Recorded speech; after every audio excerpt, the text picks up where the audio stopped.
Hello and welcome. Thank you very much for coming along this morning, and I really do appreciate seeing some people here, especially some familiar faces. We're going to look at the idea of partnerships, and I was just wondering whether anybody had any idea how many times the word partner or partnerships appears in this program which you've been carrying around for the last 3 days. Any ideas? How many? 100. Anybody else? How many times does partnership appear in this program? Anybody else? Oh, you're close.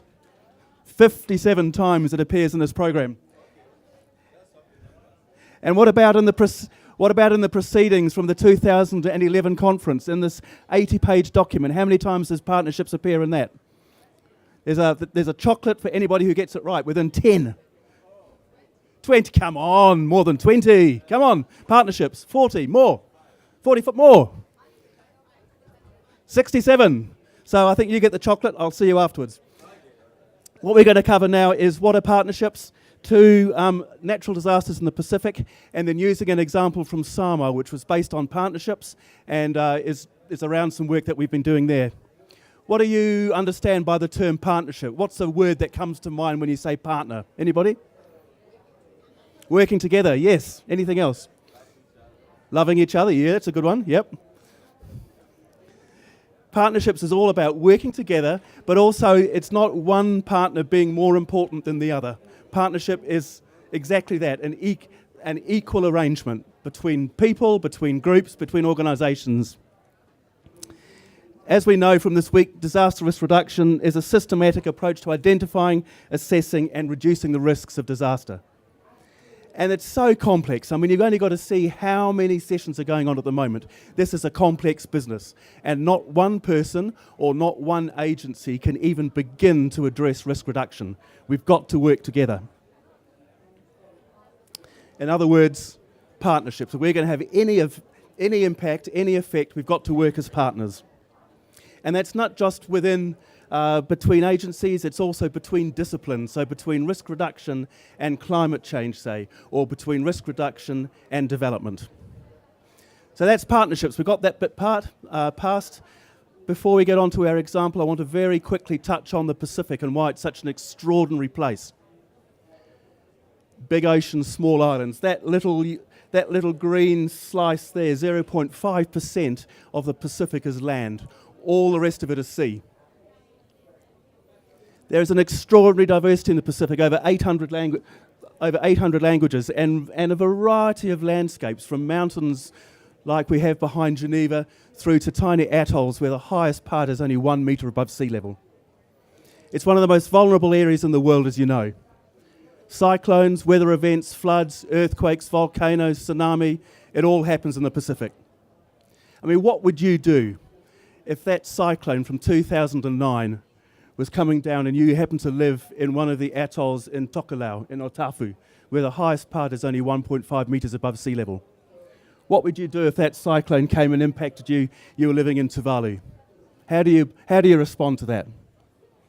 We said there's cyclones, there's earthquakes, there's floods, there's in the Pacific, it's the cumulative impact of events which is more important than the one-off emergencies. Very high levels of vulnerable populations, increasing with urbanisation, with poor land use planning at certain times. Very, very vulnerable. People living close to the sea, with sea level rise, it's going to become even worse. The impact of disasters on development is significant. Some of these disasters may not even appear on BBC or CNN or in your local newspapers. They're too small on a global scale. But in the Pacific, they're significant. They're likely to increase. We know already that the number of disasters is increasing and their intensity. And with climate change, that's only going to increase. They have had enormous economic impact in the last 20 years. One disaster, which may not even make global headlines, in a small Pacific country can set that country back by 10 years. Often the arrangements for managing or for reducing risk are tiny. Some Pacific countries may only have one person who's responsible for investing in disaster risk reduction. There's a bewildering number of people coming into this space, and you've only got to look around here to realise just how many people are involved in this industry. That makes it great, but it also makes it very difficult. And in the Pacific, there is a range of non-traditional people, sort of not, NGOs or agencies that you would usually expect. There are all sorts of churches and other sort of village groups that are involved in risk reduction. And there are also very, very strong coping mechanisms that go back thousands of years. Pacific cultures have coped with disasters very well for centuries.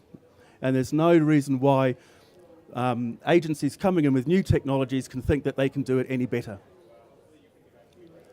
In 2009 in Samoa, there was an earthquake and tsunami that killed several hundred people. A lot of those lives that were lost were avoidable because people didn't know what to do. They weren't sure where safe locations were, they weren't sure where to assemble, and because over the years a number of traditional coping mechanisms have been lost, when the water went out, some people went down to collect fish and to see what it looked like, and they got swept away. In a partnership agreement between 4 agencies, between the Ministry of Foreign Affairs and Trade, who I work for, between the National Disaster Management Office of Samoa, between the Ministry of Civil Defence, a New Zealand agency, and GNS Science, which is a technical agency, we've developed a tsunami early warning system which has a lot of risk reduction initiatives. Within Samoa itself, there were 5 or 6 partners, both NGOs and ministries. And the project was very much based on scientifically identifying what was causing tsunami. If you can identify what it might do, you can then plan for where people can go. We developed a whole series of high-risk maps for local communities. Evacuation routes were designed and developed and built.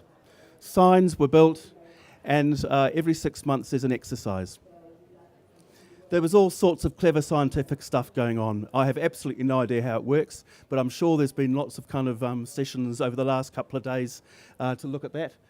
What they did was to model the source of earthquakes and to model how tsunamis might respond, and it was a very intense scientific piece of research.